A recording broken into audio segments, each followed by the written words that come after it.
সম্মানিত মুসলিয়ানি কিরাম, সর্বপ্রথমে আল্লাহ রাব্বুল আলামিনের অসংখ্য অগণিত শুকরিয়া আদায় করি, যিনি আমাদেরকে আজকের এই পবিত্র জুমার নামাজে সুস্থ মনে তার নৈকট্য হাসিলের উদ্দেশ্যে আসার এবং বসার তৌফিক দিয়েছেন। এজন্য সেই মহান মুনিবের দরবারে তারই দেওয়া জবান দিয়ে তার শেখানো ভাষায় কালিমাতুশ শুকর আদায় করে সবাই পড়ছি আলহামদুলিল্লাহ। রব্বানা লাকাল হামদ হামদান কাসীরান তাইয়িবান মুবারাকান ফীহি ইয়া রাব্বি লাকাল হামদু কামা ইয়ানবাগী লিজালালি ওয়াজহিকা ওয়া আযীমি সুলতানিকা। সকল প্রশংসা একমাত্র মালিককে, আমরা তার প্রশংসা করলাম। সর্ব অবস্থায় সর্বক্ষণই প্রশংসা করব কার? সাথে সাথে একবার সবাই পড়ে নেই সাল্লাল্লাহু আলাইহি ওয়াসাল্লাম। সম্মানিত হাজিরিন, আমি কোরআনুল কারীমের একটি আয়াতের আলোকে বেশ কয়েকটি জুমায় আলোচনা করেছিলাম। এর মাঝে রবিউল আউয়াল মাস আসছিল, সেই সুবাদে সিরাতুন নবী সাল্লাল্লাহু আলাইহি ওয়াসাল্লামের উপরে কিছু আলোচনা হয়েছে। আমরা পুনরায় সেই আয়াতে কারিমা তিলাওয়াত শুনেছি, যে আয়াতে কারিমার মধ্যে আল্লাহ রাব্বুল আলামিন মানব জাতির জন্য তিনটি কাজ করণীয় আর তিনটি বর্জনীয় দিয়েছেন। তিনটি কাজ করতে আদেশ করেছেন আর তিনটি কাজ থেকে নিষেধ করেছেন। বিশিষ্ট সাহাবী হযরত হুযায়ফাতুল ইয়ামান রাদিয়াল্লাহু তাআলা আনহু তিনি বলেন, কোন ব্যক্তি যদি কোরআনের এই আয়াতটি হৃদয় দিয়ে উপলব্ধি করতে পারে, অন্তর দিয়ে যদি একটু ধারণ করতে পারে এবং একটু চিন্তা ভাবনার মন নিয়ে যদি একটু চিন্তা করে, তার সফলতার জন্য দুনিয়া এবং আখিরাত যথেষ্ট হয়ে যাবে। যেহেতু হযরত ওমর ইবনে আব্দুল আজিজ, যাকে ইসলামের পঞ্চম খলিফা বলা হয়, যার সময় বাঘ এবং মহিষে এক ঘাটে পানি খেত, এতটা ইনসাফ তিনি প্রতিষ্ঠা করেছিলেন। এবং তার সময় আমরা জানি যে মিশরের নীল নদ একবার পানি প্রবাহ করা বন্ধ করে দিয়েছিল। তো প্রত্যেক বছরে নীল নদে পানি সঞ্চালনের জন্য, পানি প্রবাহের জন্য তৎকালীন সময়ে একটি কুসংস্কার চালু ছিল, যে যখনই পানি বন্ধ হয়ে যেত বা পানি শুকিয়ে যেত, তারা সেখানে আল্লাহর হুকুম বিরোধী একটি কাজ করত, যে কাজের বিনিময়ে ওখানে আবার পানি আসতো। তিনি যখন এই বিষয়টি জানতে পারলেন, তিনি বললেন যে না, আল্লাহর রহমত পেতে হলে আল্লাহ পাকের হুকুমেই পেতে হবে, আল্লাহ রাসূলের নির্দেশিত পথেই পেতে হবে। অন্য কোনো পথে বা অন্য কোনো পদ্ধতিতে যদি কেউ আল্লাহর রহমত কামনা করে, এটা ভুল। এটা কি ভুল পদ্ধতি। তিনি বললেন, যখনই পানি বন্ধ হয়ে যাবে, তোমরা আমার কাছে এসো। তারা পানি বন্ধ হবার পরে যখন আসলো, একটা চিঠি লিখে দিলেন ওই নদীর কাছে। চিঠিতে যেটা লিখেছেন তারাও দেখেছে।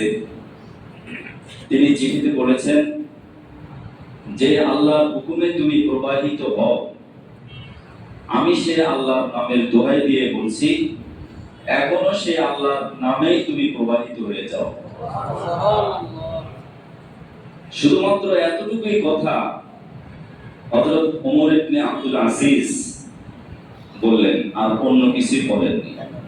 কার নামে প্রবাহিত কথা বলেছেন? আল্লাহর নামে। তার চিঠিটা নিয়ে লোকজন যখন নদীতে ফেললো, সঙ্গে সঙ্গে মরা নদী জিন্দা হয়ে পানি প্রবাহ হওয়া শুরু করে দিয়েছে। সেই ওমর ইবনে আব্দুল আজিজ তিনি কোরআনের সূরা নাহলের এই 90 নম্বর আয়াতটি প্রত্যেক খতিব সাহেবদেরকে বলে দিলেন। প্রত্যেক রাজ্যের যারা গভর্নর ছিল সবাইকে ফরমান জারি করে দিলেন যে প্রত্যেকেই যেন খুতবার মধ্যে এই আয়াতটি তেলাওয়াত করে। আজ পর্যন্ত এই আয়াতটি সকল খতিবগণ তেলাওয়াত করে থাকে, ঠিক কি না বলেন? ইন্নাল্লাহা ইয়া'মুরু বিল আদলি ওয়াল ইহসান ওয়া ইতা'i যিল কুরবা ওয়া ইয়ানহা 'আনিল ফাহশা'i ওয়াল মুনকারি ওয়াল বাগই ইয়া'iদুকুম লা'আল্লাকুম তাযাক্কারুন। এই আয়াতে কারিমায় আল্লাহ রাব্বুল আলামিন তিনটি আদেশ দিয়েছেন জীবনের সকল ক্ষেত্রে ইনসাফ প্রতিষ্ঠা করা, ন্যায় পরায়ণ হওয়া, আদল অর্থাৎ সমতা রক্ষা করে চলা। এটা কার নির্দেশ? আল্লাহ। 2 নম্বর হলো ইহসান বজায় রাখা। ইহসানের ব্যাখ্যা বিভিন্ন ভাবে করা হয়েছে। আমাদের প্রিয় নবী জনাব রাসূলুল্লাহ সাল্লাল্লাহু আলাইহি সাল্লাম ইহসানের ব্যাখ্যা করেছেন যে কোন বান্দা যা কিছুই করুক সে যেন এটা চিন্তা করে যে আমি আল্লাহ রাব্বুল আলামিনকে দেখে দেখে আমার কাজটা করছি। তিনি তো আমার মালিক, তিনি আমার কে? তিনি আমার খালিক, তিনি আমার রিজিক দাতা, তিনি আমার হায়াত দাতা, তিনি আমাকে সুখ দেন, তিনি আমাকে দুঃখ দেন, তিনি আমাকে দুঃখ দেওয়ার পরে আবার শান্তি দেন, ঠিক কি না? সেই আল্লাহ নির্দেশ মতোই তিনি কাজ করবেন। ইন্নাল্লাহা ইয়া'মুরু বিল আদলি ওয়াল ইহসান, যে আল্লাহকে আমি দেখতে পাচ্ছি। যদি আমার এই অক্ষমতা, দীনতা, হীনতা, আমার দুর্বলতার কারণে আমি আমার মুনিবকে দেখতে না পাই, তাহলে অবশ্যই তিনি তো আমাকে দেখেন। দেখেন কি দেখেন? মসজিদে থাকলে দেখেন না মসজিদের বাইরে থাকলেও দেখেন? ঘরে থাকলে দেখেন না বাইরে থাকলে দেখেন? যেখানেই থাকি না কেন, যে অবস্থায় থাকি, সেই অবস্থায় আমার আপনার মালিক, খালেক, রাজিক, আমার আপনার বিধানদাতা, পালনেওয়ালা রব, তিনি অবশ্যই দেখতে পান, ঠিক কিনা বলেন? এতে কোনো সন্দেহ নাই। আনতা আবুদাল্লাহা কাআন্নাকা তারাহু, যে তুমি আল্লাহর আনুগত্য করবে, বশ্যতা করবে, দাসত্ব করবে, গোলামি করবে, তোমার মস্তক অবনত করবে, কেমন যেন তুমি তাকে দেখে দেখেই করছো যে আমার মালিককে আমি দেখছি, যে আমার যদি কোনো ভুল হয়ে যায় মালিক আমাকে সময় মতো তার বিনিময় দিবে না।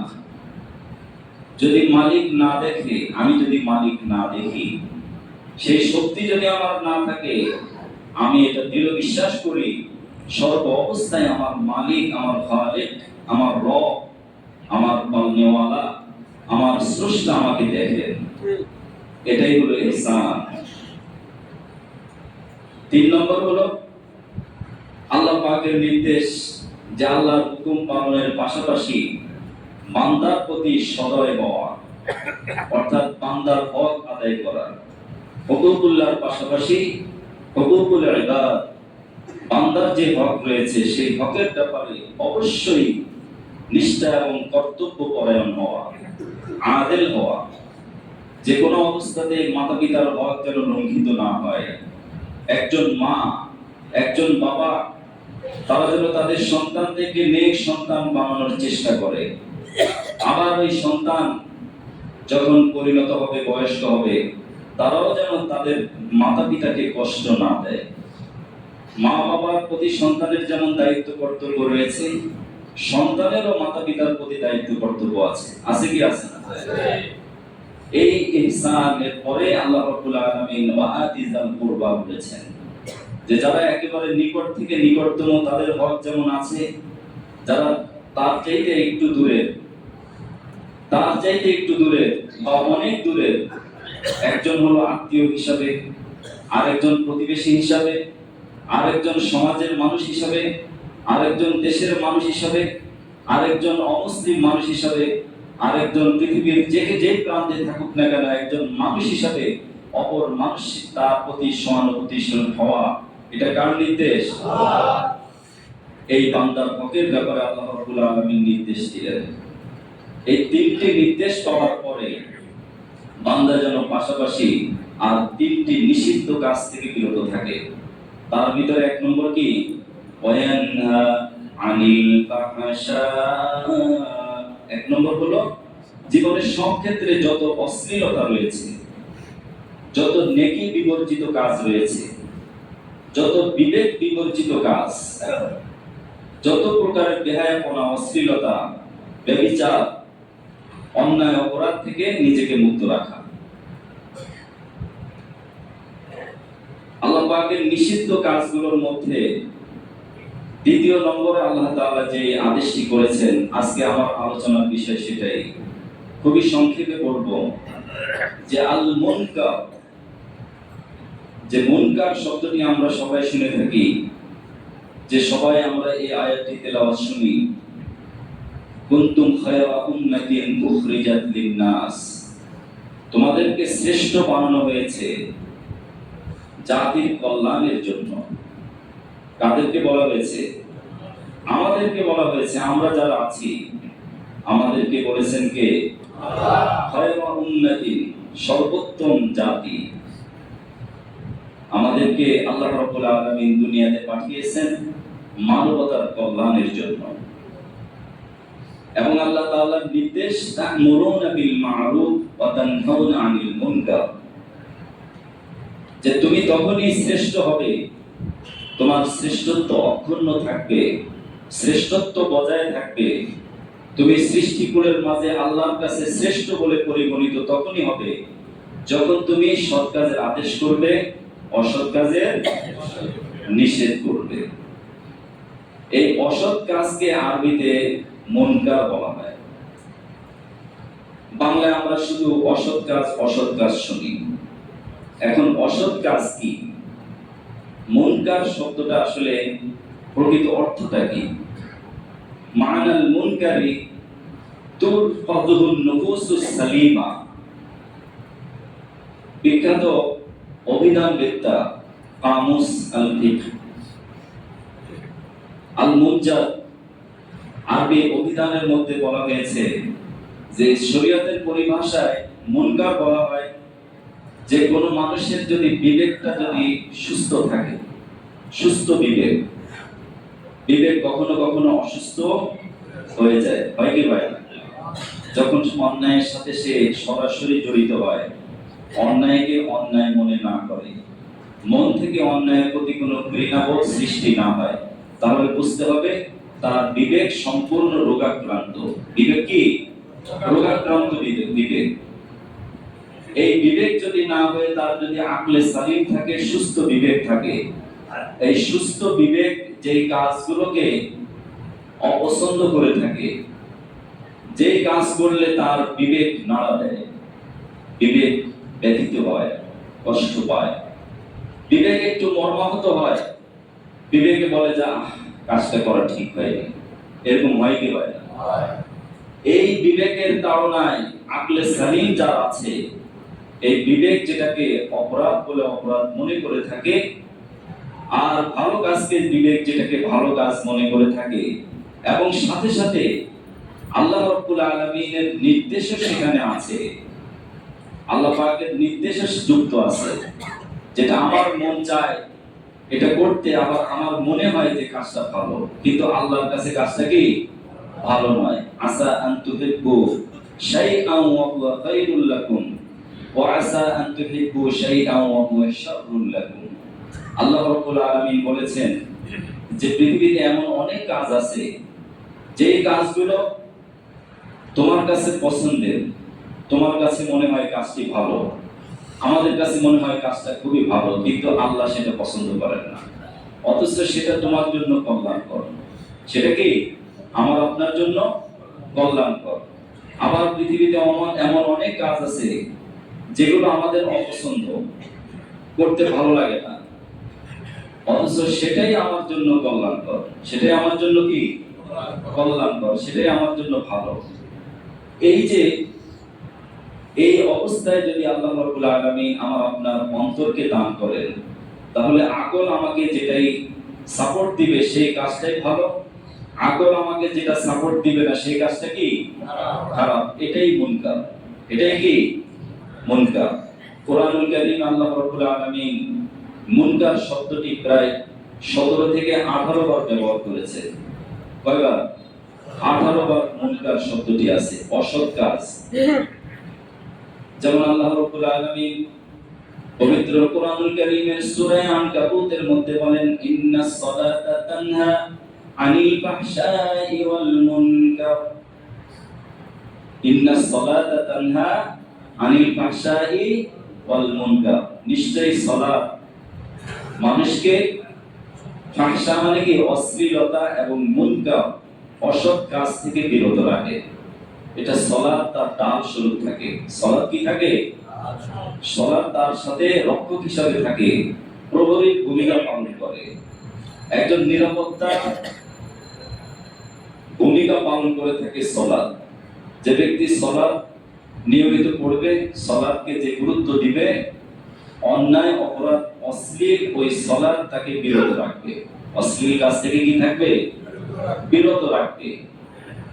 আল্লাহ রাব্বুল আলামিন অন্যত্র বলেন, ওয়ালতাকুম মিনকুম উম্মাতুন ইয়াদউনা ইলাল খায়রি ওয়া ইয়া'মুরুনা বিল মা'রুফি ওয়া ইয়ানহাউনা আনিল মুনকার। যে তোমাদের মধ্যে এমন একটি দল থাকা উচিত, এমন একটা জামাত থাকা উচিত, যারা মানুষকে সৎ কাজের আদেশ করবে, অসৎ কাজের নিষেধ করবে। আল্লাহ রাব্বুল আলামিন এই শ্রেণীর লোককে বলেছেন, উলাইকা হুমুল মুফলিহুন, তারাই প্রকৃতপক্ষে সফলকাম, তারাই সফলতার সর্বোচ্চ জায়গায় অবস্থান করছে। সুবহানাল্লাহ। তাহলে বোঝা গেল আল্লাহ রাব্বুল আলামিনের মুনকার শব্দ দিয়ে তিনি কতভাবে মানুষকে ভালো কাজের দিকে আহ্বান করেছেন। এই মুনকারকে ব্যবহারিকভাবে আমরা কয়েকটি ভাগে ভাগ করতে পারি। যেমন ঈমানের ক্ষেত্রে মুনকার কি? যে একজন মুমিন সে কখনো কুফরি করতে পারে না, পারে? একজন মুমিন কখনো শিরকের সাথে সে সম্পৃক্ত থাকতে পারে না, সে কখনো শিরিক করতে পারে না। যে কাজগুলো করলে শিরিক হবে, হ্যাঁ, যে কাজগুলো করলে সরাসরি তার ঈমান ভঙ্গ হয়ে যাবে, একজন মুমিনের দ্বারা সেই কাজ হতে পারে না, এটা ঈমানের সাথে সম্পৃক্ত। ঠিক এমনি ভাবে সামাজিক ভাবে মুনকার কাকে বলে? যে একজন মানুষ অনৈতিক কাজে যদি জড়িয়ে পড়ে, চরিত্রহীনতায় যদি সে জড়িয়ে পড়ে, চরিত্র বিবর্জিত কাজ যদি সে করে থাকে, এই কাজগুলোই তার জন্য মুনকার হয়ে যাবে।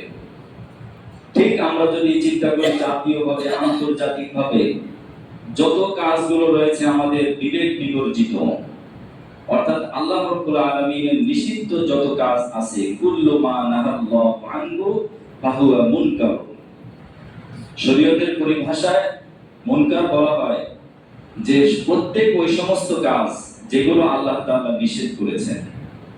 যেমন ঘুষ খাওয়া কি জায়েজ আছে নাকি নাই? সুদ খাওয়া জায়েজ আছে? মিথ্যা কথা বলা, চুরি করা, ডাকাতি করা, এই কাজগুলোকে আল্লাহ রাব্বুল আলামিন মুনকার করেছেন। যে ওয়ায়ানহাউনা আনিল মুনকার, আল ফাহশাই ওয়াল মুনকার, এই মুনকার এটা আল্লাহ তাআলার যেমন অপছন্দ, আল্লাহ রাসূল সাল্লাল্লাহু আলাইহি ওয়াসাল্লামেরও অপছন্দ। ঠিক আকলে সালিম যার আছে, সুস্থ বিবেক যার আছে, তার কাছেও সেটা অপছন্দ। ঠিক কি না বলেন?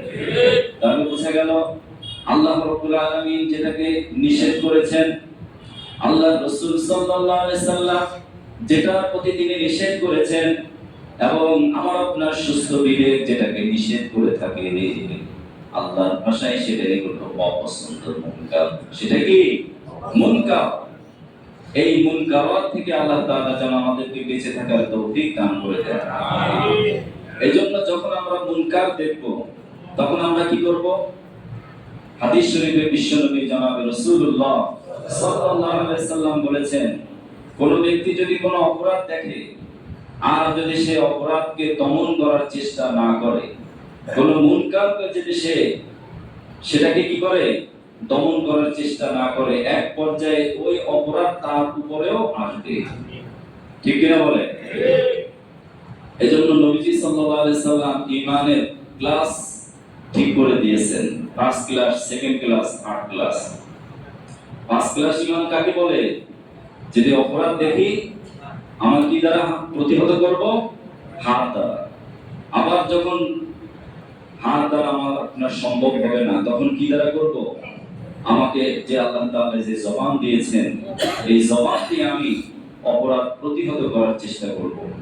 3 নম্বর অর্থাৎ তৃতীয় শ্রেণীর থার্ড ক্লাস ঈমান কাকে বলে? যখন ঘৃণা নয়, থার্ড ক্লাস ঈমান হলো আমার আপনার মনে প্ল্যান করা, অন্তরে এই চিন্তা করা, এই ফিকির করা, যখনই আমার কথা বলার সুযোগ হবে, যখনই আমার হাত দিয়ে এটা প্রতিহত করার সুযোগ হবে, আমি কথা বলবো, হাত দিয়ে প্রতিহত করার চেষ্টা করব। এটাই হলো ঈমানের সর্বশেষ স্তর। আল্লাহ তাআলা আমাদের সবাইকে বোঝার তৌফিক দান করে দেন বলে আমি আমাদের সেক্রেটারি সাহেব কথা